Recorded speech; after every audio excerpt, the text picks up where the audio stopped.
Yo, what's going on, guys? It's your boy. Welcome back to another My Mini Movie Review. Today, I am finally continuing my MCU movie rankings because I started off with the first chronological movie in the MCU, then the second chronological movie in the MCU. Now I'm on to the third, which is very, very special, very near and dear to my heart. The first movie of the MCU. A lot of people will constantly say that this movie is overrated just because it was the first movie of the MCU. I am not one of those people. I personally believe that this movie is really, really good in its own rights. And I think that there's a lot of things to take from this movie that are really, really good. And there's a lot of things about this movie that are kind of better than some of the newer MCU movies. So I'm going to go ahead and talk about everything about this movie that I think is phenomenal. For one, the use of the American military is something that they have not included in MCU projects at all recently. But I kind of liked it because it added a more of a realistic feeling to it. It kind of helped add to the fact that they are real characters in real life. Things that would actually genuinely happen. They do a good job of making the story feel more grounded when they show regular soldiers at the bottom level.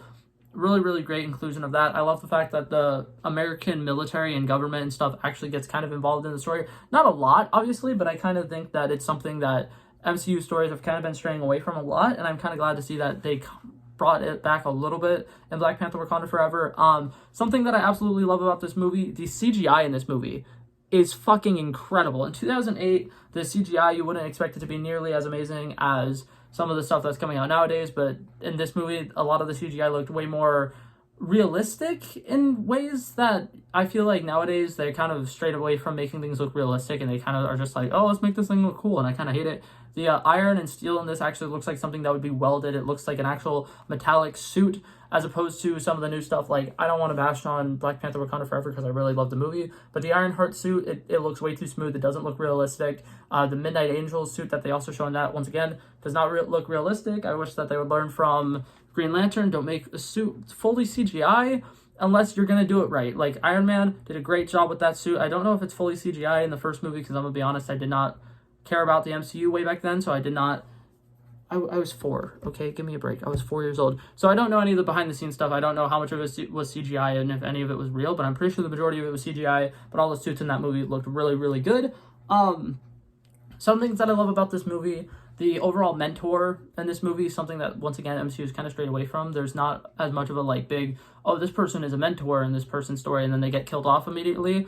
I really like it when they do that in stories, when they have a really, really important character, someone who's really meaningful, kind of help the hero discover themselves, and then they get killed off or something happens that's tragic to them, and it kind of gives the hero that boost of motivation that they need to step from being just a regular human being to a heroic person, a heroic figure. A couple other things I want to talk about this movie. RDJ, perfect fucking casting for Iron Man. I could talk about that for hours and hours at a time, but I just love the fact that he has chemistry with every single person in this cast. You can see with the guy he's playing against, I'm pretty sure it's Jeff Bridges, that actor, Obadiah Stane. Really, really great tension between the two. The way that they play off of each other is really, really well. His chemistry with Terrence Howard was really, really good. You can tell they've kind of been best friends for a really long time. You could really get the vibes from them that, they really worked well, and they have that kind of butting heads best friendship where you're stop doing that shit, you're gonna get yourself in trouble. And he's like, I do whatever the fuck I want because he's rich, and I fucking love it. Works really, really well for the character. I think that this movie has some of the best comedic rhythms in any of the MCU movies. I think that this kind of humor is something we're really, really missing now, where it's subtle. It's not necessarily pow in your face, here's a joke. It's kind of Tony Stark just being a sarcastic asshole, and I kind of don't like the fact that since he left, they kind of are trying to have Doctor Strange be that sarcastic asshole thing, and it doesn't really fit the Doctor Strange character as well as it fit Iron Man. It worked for Iron Man.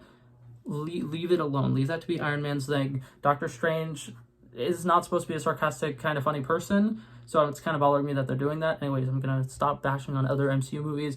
So overall, things that I like about this movie, the conflict is really, really good. I love that the main villain of this story is someone who is really close to Tony, and they have moments of conflict before just having a big brawl with the fucking cool iron suits. The Ironmonger suit looks amazing. Iron Man suit looks amazing. I love the fact that instead of him just putting it on and immediately knowing how to use it, they spend an hour of this movie showing him struggle with, oh, this doesn't work. Oh, this doesn't work. I need to change this. I need to modify this.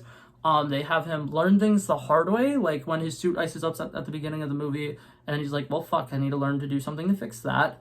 And then the callback at the end in the fight scene when he's like, oh shit, he's using a different piece of suit, a different material. He doesn't have anything that'll be a solution for his icing up problem. So he's like, I can just go all the way up and he uses that later in the battle.